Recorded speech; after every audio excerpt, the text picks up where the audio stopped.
Hello and a good day to you all. Welcome back to the Kojomain YouTube channel, where I've been hard at work losing games in Elio's ongoing rotisserie draft tournament. So busy, in fact, that I missed some of the spiciest news we've gotten recently. What am I talking about?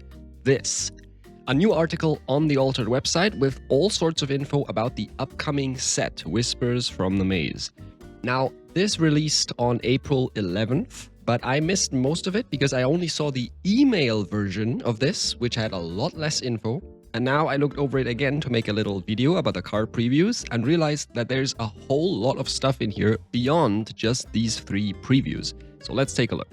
First of all, for those of you who are not in the loop about Altered lore, this upcoming third set is about the third leg of the journey toward the mysterious City of Scholars. We had Trial by Frost, the second set, detail the events of the previous part.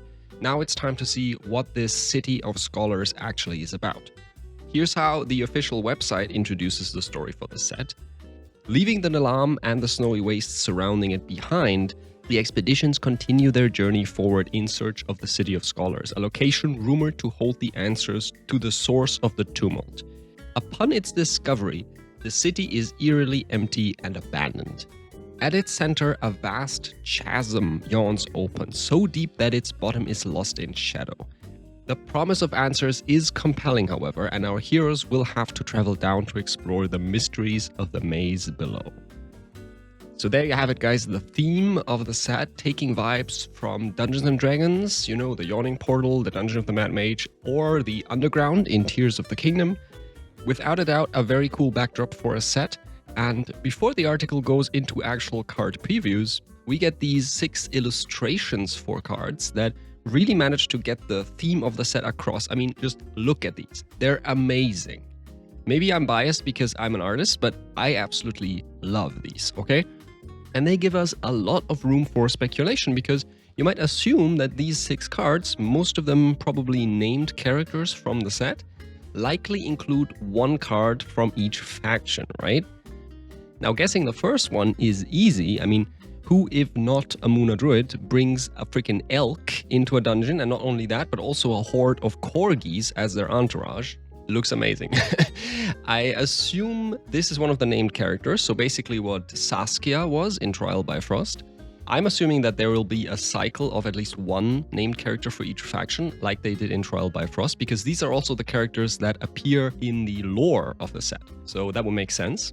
For the second illustration, it's kind of a similar deal. My guess would be that this is a named Ordis character. The outfit is clearly Ordis, and she also has the book in hand, you know. Now, things are not as obvious, however, for the third teaser. This is some kind of labyrinth giant. By process of elimination, you might guess that this is an Izmir card, and I think it's likely that this is not a named character.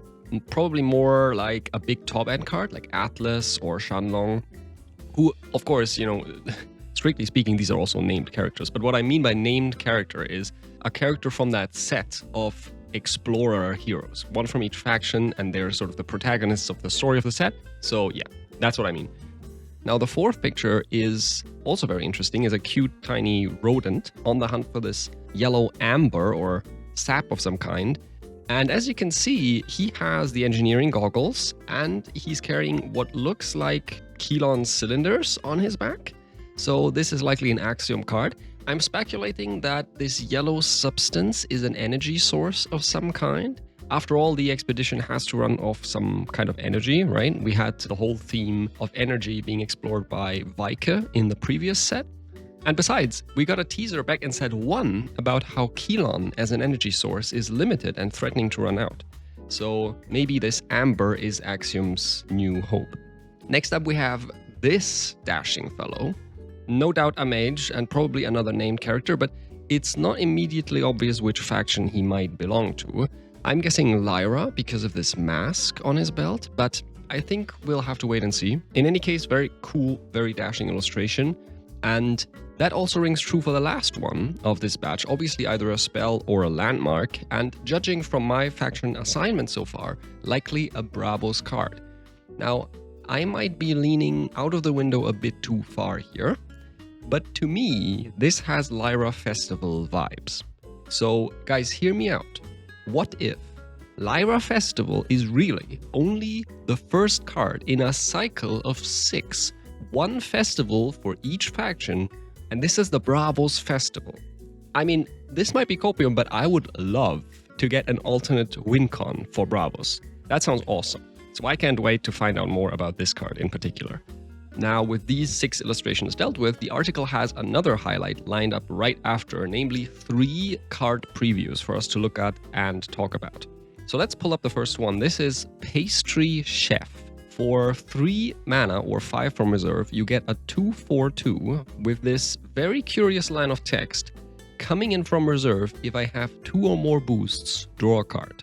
Which does not make sense until you read the support ability, because this is a new kind of support ability. As you can see, identified not by the discard from reserve symbol, but instead by this small infinity symbol, where as long as the card is in your reserve, it will trigger on certain events as a passive effect. In this case, the Pastry Chef accumulates boosts in advance while it is in your reserve, and then it enters play with those boosts, triggering its own ability to draw a card eventually.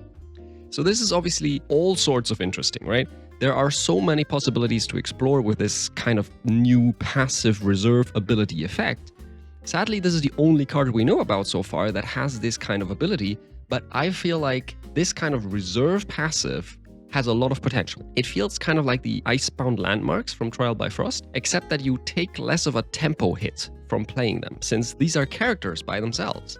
In any case, I'm very interested. And from the artwork and the flavor text on this, we also get another hint about this mysterious yellow amber we saw earlier. Apparently it's called sap, and it can be used on cakes as well as in batteries. Well, what do you know? Coming up as the second card preview, this is another very interesting one. Aoife, Fire Avatar. A named Bravos character for 5 mana. She's a 5/4/5 with a new mechanic called Scout. Scout 2 in this case, which means to say that instead of playing her normally for 5, you can choose to play her from hand for only 2 mana. But then she gets sent to reserve immediately, kind of like the Machine in the Ice of the current set. Why would you ever want to do that? Because you might want to activate her entering ability for cheap, where you can trigger the Helping Hand ability of having a character lose fleeting and gain 1 boost. So this card is either a 5-drop 5/4/5 in your hand that also casts Helping Hand on something, or you can play her as just the Helping Hand part for 2 mana, and then later from the reserve normally as a character. Now guys, if I know one thing about viability of cards, is this: cards with different modes are always good. The fact that this is both a 2 mana play and a 5 mana play is a big upside. It gives you a lot of flexibility, and you can run cards in your deck that basically serve multiple purposes this way, right? It smoothes out your curve, it does so much good stuff. And keep in mind, this is just the common version of Aoife, meaning the rare version might be even better. I'm very excited for this new Scout mechanic. I hope we see more cards with this on them because it seems really cool and very strong. Now, the last one of these previews is a bit of a curveball. It's called The Hunger. This is the dark, great evil that lurks deep within the maze, and like the Kraken, it goes to Izmir. The Hunger has a ludicrous mana cost of 9, and it comes into play as a 3/3/3, but it discards all other cards in play, and even the cards in reserve, getting boosts equal to the number of cards discarded this way. So yeah, practically speaking, this is more like a 6/6/6 at least. And it comes attached to a powerful board wipe that really does destroy everything. The problem, yeah, it costs 9. And believe me, that is, I'm afraid to say, absolutely unplayable. I wish it was playable, because that would mean I could actually play Kybra, my favorite card. But honestly speaking, I don't see this being usable at all, sadly. Especially not in Izmir, where you don't have any ramp. So my big hope is that the rare version of this has a different cost. It could have a lower mana cost and lower base stats, for example.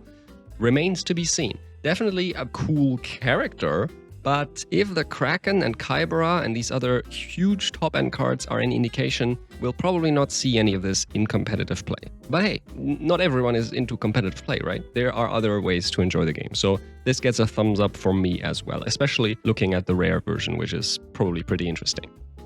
Now, looking at the rest of the article, it's clear that Equinox is not even done with previews after these 3 card reveals. And that brings us to the next announcement, which is one I'm personally incredibly hyped about: Triptychs.